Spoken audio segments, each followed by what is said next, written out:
the miracle that has provided these blessings. We often hear politicians proclaiming the freedom of America when they solicit votes, but seldom do they take the time or devote sufficient effort to the analysis of the source or nature of this freedom. Having no axe to grind, no grudge to express, no ulterior motives to be carried out, I have the privilege of going into a frank analysis of that mysterious, abstract, greatly misunderstood something, which gives to every citizen of America more blessings, more opportunities to accumulate wealth, more freedom of every nature than may be found in any other country. I have the right to analyze the source and nature of this unseen power, because I know, and have known for more than a quarter of a century, many of the men who organized that power, and many who are now responsible for its main tenets. The name of this mysterious benefactor of mankind is capital. Capital consists not alone of money, but more particularly of highly organized, intelligent groups of men who plan ways and means of using money efficiently for the good of the public and profitably to themselves. These groups consist of scientists, educators, chemists, inventors, business analysts, publicity men, transportation experts, accountants, lawyers, doctors, and both men and women who have highly specialized knowledge in all fields of industry and business. They pioneer, experiment, and blaze trails in new fields of endeavor.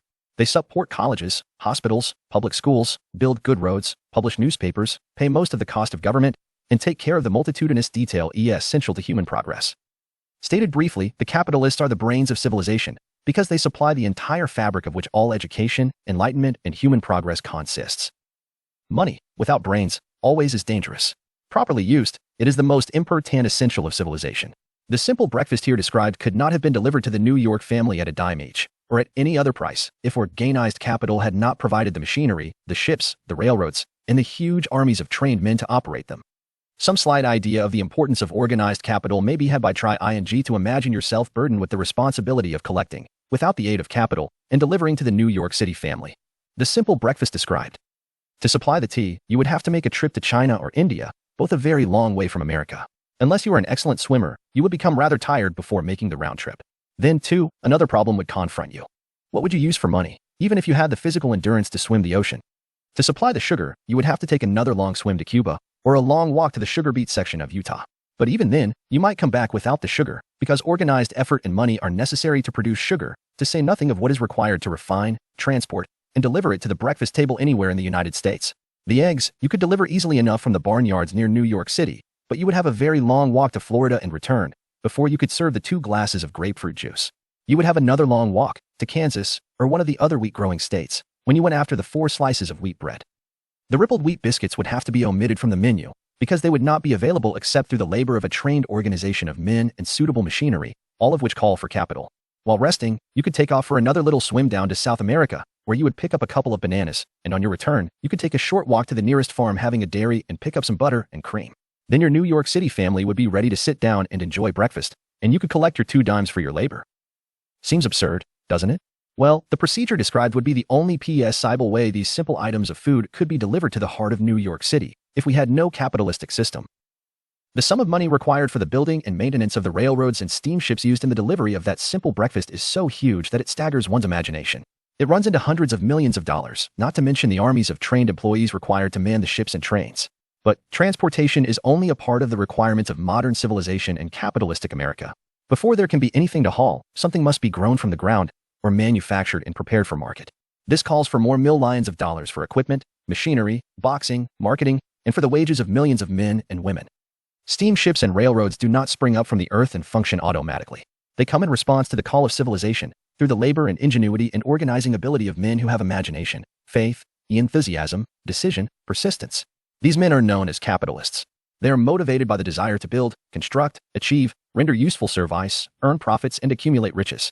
And, because they render service without which there would be no civilization, they put themselves in the way of great riches. Just to keep the record simple and understandable, I will add that these capitalists are the self-same men of whom most of us have heard soapbox orators speak. They are the same men to whom radicals, racketeers, dishonest politicians, and grafting labor leaders refer as the predatory interests, or Wall Street. I am not attempting to present a brief for or against any group of men or any system of economics. I am not attempting to condemn collective bargaining when I refer to grafting labor leaders, nor do I aim to give a clean bill of health to all individuals known as capitalists. The purpose of this book, a purpose to which I have faithfully devoted over a quarter of a century, is to present to all who want the knowledge, the most dependable philosophy through which individuals may accumulate riches in whatever amounts they desire. I have here analyzed the economic advantages of the capitalistic system for the twofold purpose of showing 1. that all who seek riches must recognize and adapt themselves to the system that controls all approaches to fortunes, large or small. 2. To present the side of the picture opposite to that being shown by politicians and demagogues who deliberately becloud the issues they bring up by referring to organized capital as if it were something poisonous. This is a capitalistic country. It was developed through the use of capital, and we who claim the right to partake of the blessings of freedom and opportunity, we who seek to accumulate riches here, may as well know that neither riches nor opportunity would be available to us if organized capital had not provided these benefits. For more than 20 years, it has been a somewhat popular and growing pastime for radicals, self-seeking politicians, racketeers, crooked labor leaders, and on occasion religious leaders to take potshots at Wall Street, the money changers, and big business. The practice became so general that we witnessed during the business depression the unbelievable sight of high government officials lining up with the cheap politicians and labor leaders, with the openly avowed purpose of throttling the system which has made industrial America the richest country on earth. The lineup was so general and so well organized that it prolonged the worst depression America has ever known. It cost millions of men their jobs because those jobs were inseparably a part of the industrial and capitalistic system which formed the very backbone of the nation.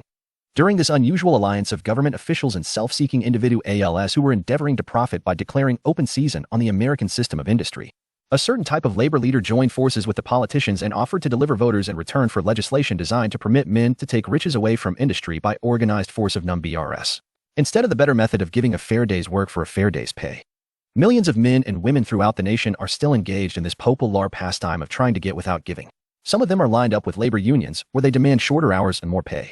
Others do not take the trouble to work at all. They demand government relief and are getting it. Their idea of their rights of freedom was demonstrated in New York City, where violent complaint was registered with the postmaster by a group of relief beneficiaries because the postman awakened them at 7:30 a.m. to deliver government relief checks. They demanded that the time of delivery be set up to 10 o'clock. If you're one of those who believe that riches can be accumulated by the mere act of men who organize themselves into groups and demand more pay for less service, if you're one of those who demand government relief without early morning disturbance when the money is delivered to you, if you are one of those who believe in trading their votes to politicians in return for the passing of laws which permit the raiding of the public treasury, you may rest securely on your belief, with certain knowledge that no one will disturb you, because this is a free country where every man may think as he pleases, where nearly everybody can live with but little effort, where many may live well without doing any work whatsoever. However, you should know the full truth concerning this freedom of which so many people boast, and so few understand. As great as it is, as far as it reaches, as many privileges as it provides, it does not and cannot bring riches without effort. There is but one dependable method of accumulating and legally holding riches, and that is by rendering useful service. No system has ever been created by which men can legally acquire riches through mere force of numbers, or without giving in return an equivalent value of one form or another. There is a principle known as the law of economics. This is more than a theory. It is a law no man can beat. Mark well the name of the principle and remember it, because it is far more powerful than all the politicians and political machines. It is above and beyond the control of all the labor unions. It cannot be swayed, nor influenced nor bribed by racketeers or self-appointed leaders in any calling. Moreover, IT has an all-seeing eye and a perfect system of bookkeeping, in which it keeps an accurate account of the transactions of every human being engaged in the business of trying to get without giving. Sooner or later its auditors come around, look over the records of individuals both great and small, and demand an accounting. Wall Street, big business, capital, predatory interests, or whatever name you choose to give the system which has given us American freedom, represents a group of men who understand, respect, and adapt themselves to this powerful law of economics. Their financial continuation depends upon their respect the law. Most people living in America like this country, its capitalistic system and all. I must confess I know of no better country where one may find greater opportunities to accumulate riches. Judging by their acts and deeds, there are some in this country who do not like it. That, of course, is their privilege. If they do not like this country, its capitalistic system, its boundless opportunities, they have the privilege of clearing out. Always there are other countries, such as Germany, Russia, and Italy, where one may try one's hand at enjoying freedom and accumulating riches providing one is not too particular. America provides all the freedom and all the opportunity to accumulate riches that any honest person may require. When one goes hunting for game, one selects hunting grounds where game is plentiful. When seeking riches, the same rule would naturally obtain. If it is riches you are seeking, do not overlook the possibilities of a country whose citizens are so rich that women, alone, spend over $200 million annually for lipsticks, rouge, and cosmetics. Think twice, you who are seeking riches, before trying to destroy the capitalistic system of a country whose citizens spend over $50 million a year for greeting cards, with which to express their appreciation of their freedom. If it is money you are seeking, consider carefully a country that spends hundreds of millions of dollars annually for cigarettes, the bulk of the income from which goes to only 4 major companies engaged in supplying this national builder of non-callous and quiet nerves. By all means, give plenty of consideration to a country whose people spend annually more than $15 million for the privilege of seeing moving pictures and toss in a few additional millions for liqueur, narcotics, and other less potent soft drinks and giggle waters. Do not be in too big a hurry to get away from a country whose people willingly, even eagerly, hand over millions of dollars annually for football, baseball, and prize fights. And, by all means, stick by a country whose inhabitants give up more than $1 million a year for chewing gum and another $1 million for safe tie razor blades. Remember, also, that this is but the beginning of the available sources for the accumulation of wealth.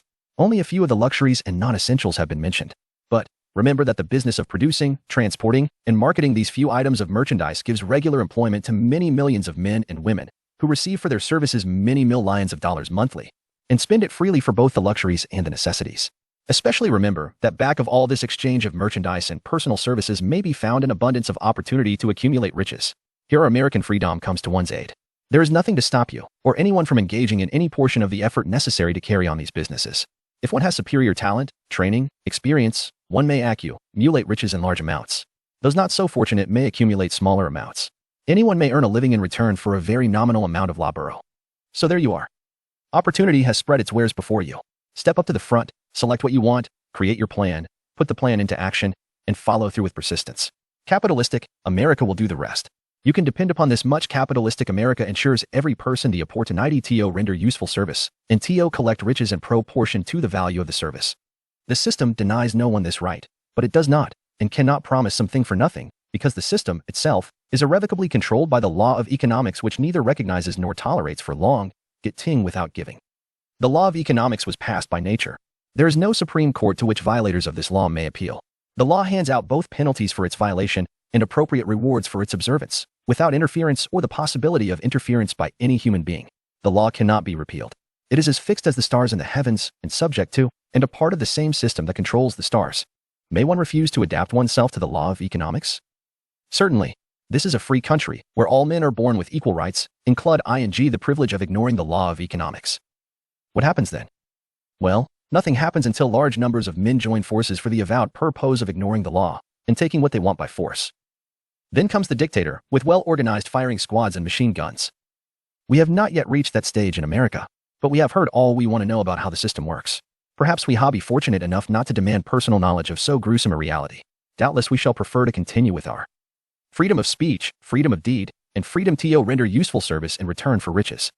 The practice, by government officials, of extending to men and women the privilege of raiding the public treasury in return for votes sometimes results in election, but as night follows day, the final payoff comes, when every penny wrongfully used must be repaid with compound interest on compound interest.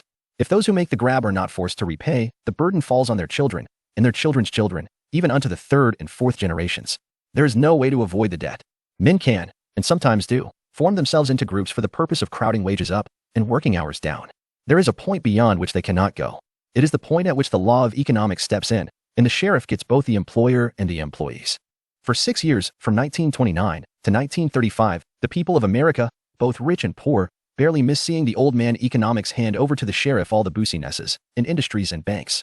It was not a pretty sight. It did not increase our respect for mob psychology, through which men cast reason to the winds and start trying to get without giving. We who went through those 6 discouraging years, when fear was in the saddle and faith was on the ground, cannot forget how ruthlessly the law of economics exacted its toll from both rich and poor, weak and strong, old and young. We shall not wish to go through another such experience.